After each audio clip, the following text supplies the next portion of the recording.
May latest update po tayo tungkol sa nangyaring laban kagabi ng Magnolia at Rain or Shine dahil alam nyo ba na sobrang taas ng emosyon sa labanang yon ay nagkaroon pala ng hindi magandang remarks ang Magnolia Hotshots sa officials kahit palabas na ng arena. Sa tingin kasi ng Magnolia, ang daming foul dapat ang nakuha nila pero hindi daw sila pinakinggan. Dahil dito, pinatawag naman ang ibang players ng Magnolia pati si Coach Chito para linawin kung anong nirereklamo nila. Wala namang pong fines at penalties ang mangyayari. Pero kakausapin lang umano ng PBA ang ibang involved. Joe Devance pagod na sa paglalaro niya at mukhang hindi na nga niya kaya maglaro. At dahil dyan, baka aalis na lang si Devance pagkatapos nitong quarterfinals at uuwi na sa kanyang pamilya sa LA. Sa mga gustong humabol ng 60% off jersey natin, click ang yellow basket, send your names na ilalagay at okay ka na. Nanood ako ng laban ng Ross at Mags kagabi at alam nyo ba na halos maihi ako sa sobrang exciting ng laban ng to. Parang first time kong maranasan to since nung si Kume na ang commissioner at nagbago ng PBA. Okay, dito tayo. Sa sobrang ganda ng palitan ng dalawang teams, nag-overtime pang laban. Sa overtime game na to, mas nagiging exciting pa dahil ang dark horse na Ross literal na hindi sumusuko sa laban. Sa overtime game ng Ross at Mags, almost sure win ng Magnolia. Kaso biglang nagkaabuhol-buhol ang Magnolia at nadala sila ng pressure defense ng Ross kaya 3 turnovers agad ang nakumit nila. Tapos si Ian, pangalawang beses nang hindi naipasok ng crucial basket. Dying 49 seconds, inirereklamo ng todo ng Mags ang goaltending na nilay up ni Zave Lucero. Bagamat nakuha nila pabalik ang puntos na yon, may foul naman doon sa play pabor sa Ross doon sa inbound play. Kaya bonus shot ulit para sa Ross. Ngayon ito, bunga ng mga mali-maling pasa ng Mags, biglang turnover na naman. Pinakamagandang bagay na ginawa ng Ross ay sa lahat ng free throw attempts nila, isa lang ang hindi naipasok. 7 of 8 po yan. Kahit punong-puno ng pressure ang paligid, pero na-manage pa rin nilang maipasok halos lahat.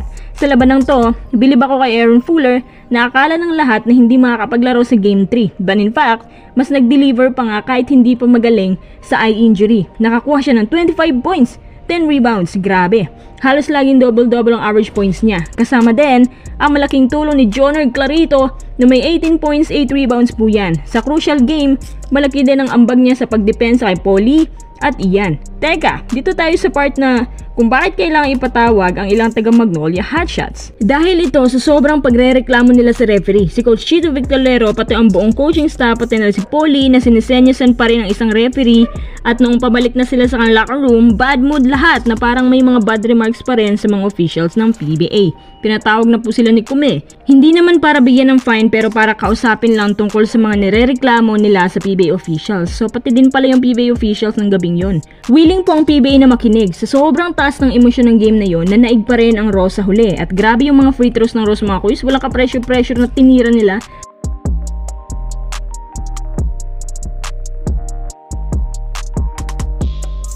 Joe Devance pagod nang maglaro para sa Ginebra. Kapag hindi na niya kinaya, baka after ng quarterfinals, uuwi na nga ito, babalik sa kanyang pamilya. Si Joe kasi sa bigat at laki ng katawan niya, hindi na niya kaya talaga sa mga takbuhan. Tsaka napansin ko pa sa hubog ng katawan ni Joe, parang hindi naman medyo kondisyon. Kasi biglang binunot lang naman siya ni Coach Team.